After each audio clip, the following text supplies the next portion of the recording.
नमस्कार दोस्तों। हज़ारों जॉब्स हर साल हाथ से निकल जाते हैं सिर्फ बैकग्राउंड वेरिफिकेशन में फ़ेल होने के कारण। तो इस वीडियो में आज हम जानेंगे कैसे आप बैकग्राउंड वेरिफिकेशन को आसानी से क्लियर कर सकते हैं विदाउट एनी स्ट्रेस। तो हम जानते हैं बैकग्राउंड वेरिफिकेशन होता क्या है। बैकग्राउंड वेरिफिकेशन आपके प्रीवियस एम्प्लॉयमेंट को चेक करने के लिए होता है। इसके कुछ पैरामीटर्स होते हैं, जैसे कि एजुकेशन आपने कहाँ से किया है, आपका कोई क्रिमिनल रिकॉर्ड तो नहीं है, आपने जो एम्प्लॉयमेंट बता रखे हैं, जो प्रीवियस आपने वर्किंग कर रखा है, क्या आपने सही बताए हैं, जो आपने अपना एजुकेशन डिटेल्स दिया है क्या आपने प्रॉपर दिया है, क्या वो जेन्युइन है, और आपका कोई क्रिमिनल रिकॉर्ड्स तो नहीं है। और ड्रग टेस्ट भी इसके साथ इंक्लूडेड होता है, क्या आप कोई ड्रग्स वगैरह लेते हैं कि नहीं, वो टेस्ट भी बैकग्राउंड वेरिफिकेशन के अंदर ही आता है। तो सबसे पहले हम जानते हैं एम्प्लॉयमेंट का।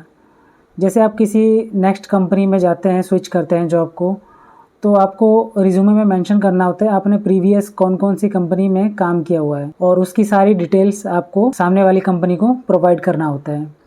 उसमें आप क्या करते हैं, एक्सपीरियंस लेटर आप सामने वाली कंपनी को, जो न्यू कंपनी आप ज्वाइन करना चाहते हैं उनको आप प्रोवाइड करते हैं, या तो एक्सपीरियंस लेटर या फिर सैलरी स्लिप। कई बार क्या होता है कि आप सोचते हैं कि हम फेक एक्सपीरियंस लेटर बना देंगे। आपने 1 ईयर काम किया होता है, आप उसको 4 इयर्स मेंशन कर देते हैं।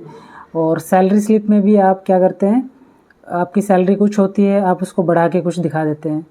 तो ये सब चीज़ें सामने वाली जो कंपनी है, जो न्यू कंपनी आप ज्वाइन कर रहे होते हैं, अगर वो एमएनसी कंपनी है, वो प्रॉपर आपका जो डेटा है प्रीवियस वो निकालती है।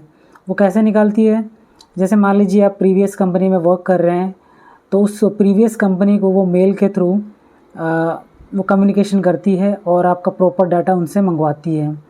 इसके लिए जो न्यू कंपनी है उसको कुछ चार्जेस देने पड़ते हैं प्रीवियस कंपनी को, ताकि वो वेरिफिकेशन ले सके प्रीवियस कंपनी से। इसके अंदर सैलरी स्लिप भी वेरिफिकेशन होता है और आपका एक्सपीरियंस लेटर दोनों। अगर ये दोनों चीज़ें क्लियर हो जाती हैं तो आपका बैकग्राउंड वेरिफिकेशन पास हो जाता है। अगर इनमें कोई भी मिस हैपनिंग होता है, अगर इन्फॉर्मेशन करेक्ट नहीं पाई जाती, तो ये आपका जो बैकग्राउंड वेरिफिकेशन है इसको फेल माना जाता है। तो इस सिचुएशन में आपको जो ऑफ़र लेटर मिला होता है, जो न्यू कंपनी होती है उसके पास ये अथॉरिटी होती है कि आपके ऑफ़र लेटर को वो रिजेक्ट कर सके, क्योंकि आपने जो डिटेल्स दी है वो जेन्युइन नहीं है, वो टोटली फेक है। इस वजह से उसके पास ये अथॉरिटी होती है कि आपके वो ऑफ़र लेटर को कैंसिल कर सके। और इस तरीके से आप अपने न्यू जॉब से हाथ धो बैठते हैं और आपका बैकग्राउंड वेरिफिकेशन भी फेल हो जाता है। अब नेक्स्ट जो आता है एजुकेशन। कई बार क्या होता है, आप एजुकेशन आपने कंप्लीट नहीं की होती है, लेकिन आपने फेक डॉक्यूमेंट बना के आप कंपनी को प्रोवाइड कर देते हैं कि मैंने, अब मान लीजिए आपने बैचलर डिग्री ही की है लेकिन आपने एक मास्टर डिग्री का भी फेक डॉक्यूमेंट बना दिया है।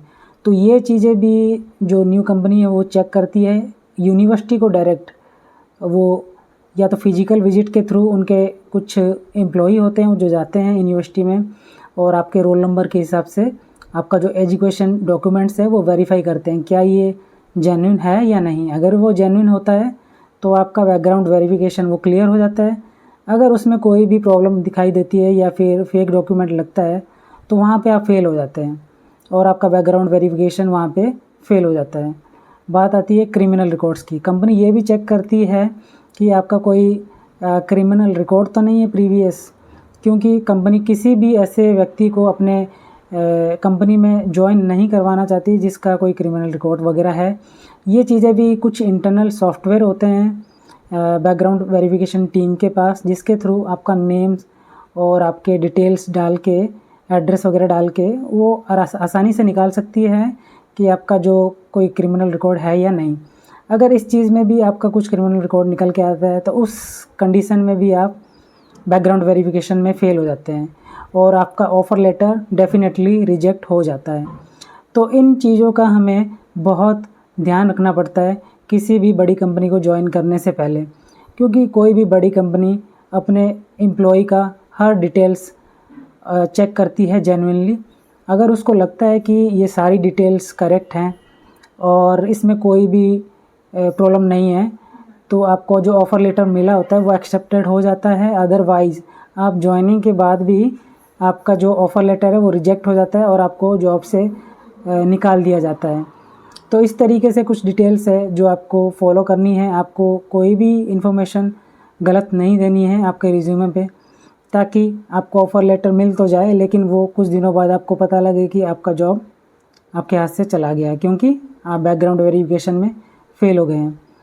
तो आने वाले कुछ वीडियो में इस तरीके के मैं वीडियो लाने वाला हूँ। अगर आपको ये वीडियो अच्छा लगे तो आप इसको लाइक कर सकते हैं, और ऐसे इन्फॉर्मेटिव वीडियोस जो है इस चैनल पे आने वाले हैं, तो चैनल को सब्सक्राइब कर लीजिए और वीडियो को लाइक कर दीजिए। Thank you.